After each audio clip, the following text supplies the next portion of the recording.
Three young black men from underserved communities dream of becoming doctors. How they achieve that dream is the basis of their new book, Pulse of Perseverance. Please welcome Dr. Pierre Johnson, Dr. Maxim Madeir, and Dr. Joseph Simeon Jr. Right. Uh-oh, you hear the audience. They're like, all right.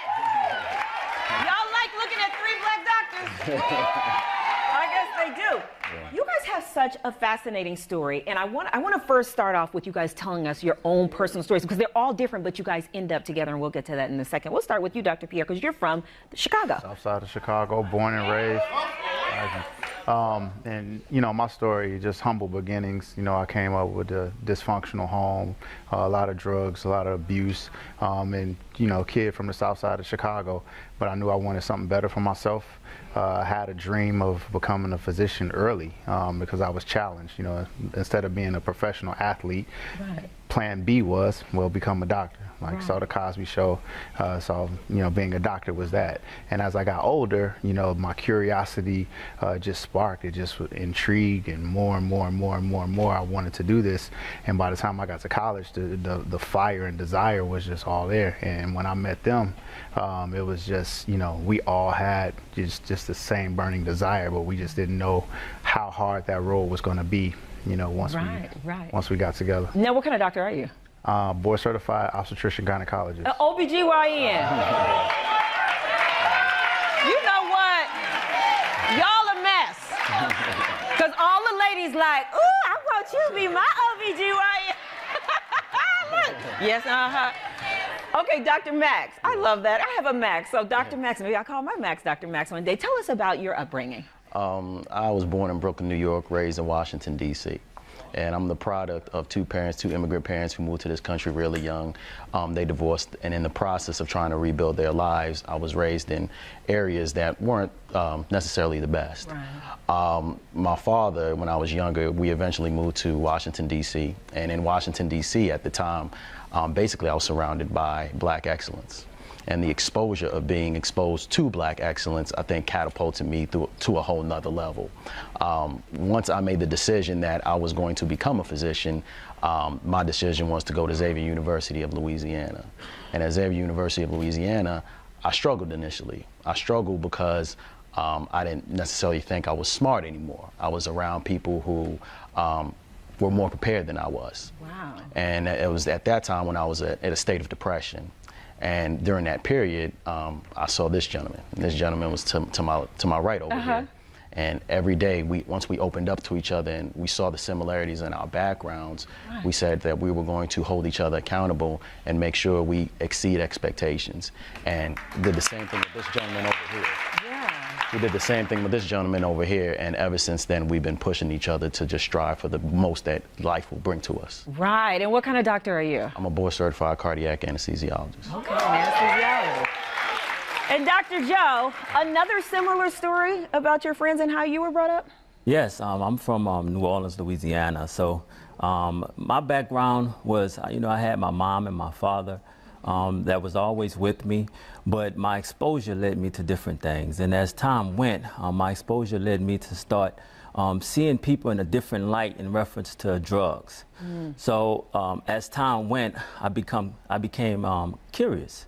So that curiosity led me into the streets. So I started selling drugs. And things went to a different turn.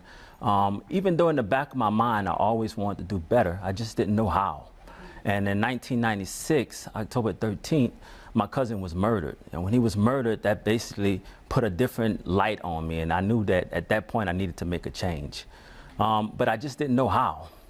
So I found myself, even before that, going into the military to try to change my surroundings, but that wasn't enough. And when I went to Xavier University, I started struggling just like my brothers did. And I knew I wanted to be a physician, but it was hard for me. And then at one day, I was in the library and I was just grinding, putting all my work and effort in, and I met these brothers. And when I met them, I knew right then and there that nothing was gonna stop us.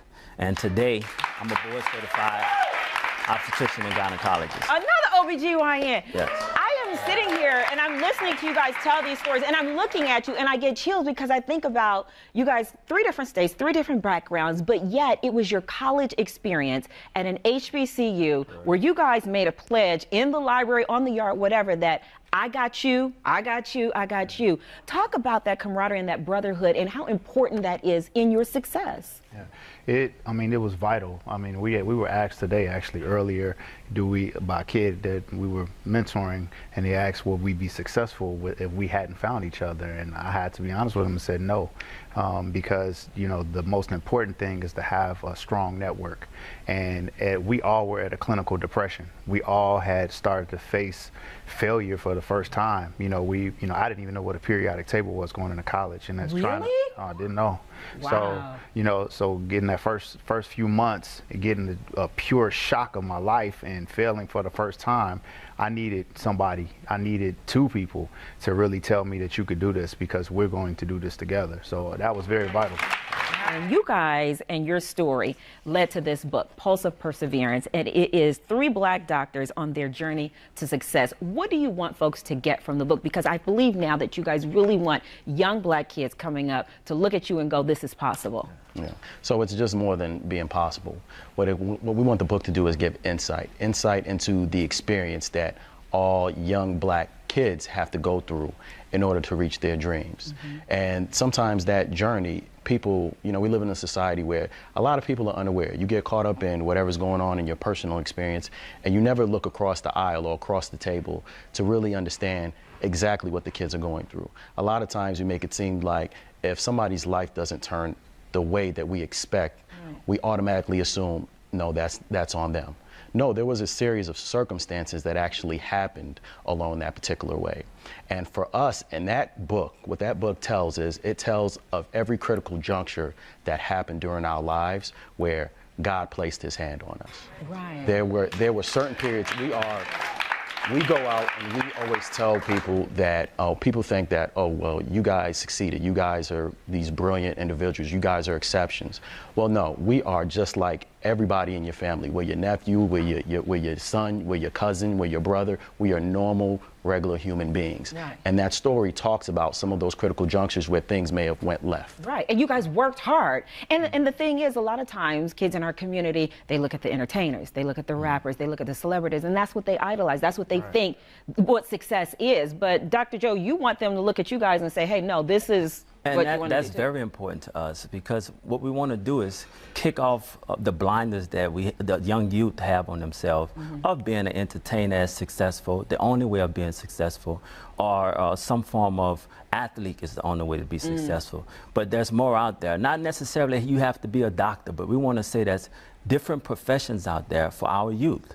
And we need to encourage our youth. And that's one thing that we're trying to do now, is we want to build some form of relationship with athletes and entertainers and all these people, so that they can also come and join with us and show that, you know what, you could still be with individuals, you could still be successful with them, but you can also still relate to them. So just a way to encourage the youth. Right, and you guys are working on a curriculum app? Yeah, we are. And just to piggyback off what he said, like, what if we had a platform, because we can't change their complete perspective, but what if there was a platform where we're sitting on a panel with like a LeBron James or Beyonce, and their focus is already on them, but they shift the focus and say, look, what they're doing is cool. These are other areas of success. So now the blinders are kicked off in that way. And as far as the app is concerned, we don't want to just talk about it. We don't want to just say, oh yeah, this is inspirational and you can do it. We want to actually give tangible examples of what you need to do. What do you teach your 8th grade kid coming from this underrepresented community? What he needs to have going into high school? Test scores, absolutely, ACT, SAT. absolutely, preparation and everything else. You know, what to tell that, you know, that middle-aged white professor that has a room full of underrepresented youth, how they, you know, teach or implement the tools of success. And that's what we want, and that's what the app is going to have, not only just the tools that they need, but also to pairing them with mentors to be able to get to that level, and to have them be able to reach out to us and to people like us, so that we can actually have our hand upon in their success. Right. You're talking a lot about success right now. What is the formula for success that you guys used? So, number one, the biggest thing at the most basic rudimentary level is the exposure. So the exposure is one thing. When you ask the kids, what are they looking at? Everything that they're looking at is on social media and it's on TV. And who do they see on TV? We always place the blame on our kids like, oh, you're the reason why you're not successful. But what are we placing in front of our children to give them the opportunity to succeed? Right. If all they see is Cardi B and the Migos, and they see the opulence and the flaunting of wealth, then they think that, oh, that's success. Right? But and that's the only form of success. No, what they need to know is somebody as great as yourself for them to say, okay, this is me. This is exactly the steps that I took to get here. Our kids want access. They're yearning. They're fiending for that desire and the reach of how do I get to the next level? They just don't know, but they need it and they want to be taught. Right. And the number two thing is that we want them to know is that they need to expose yourself around people that have like minds.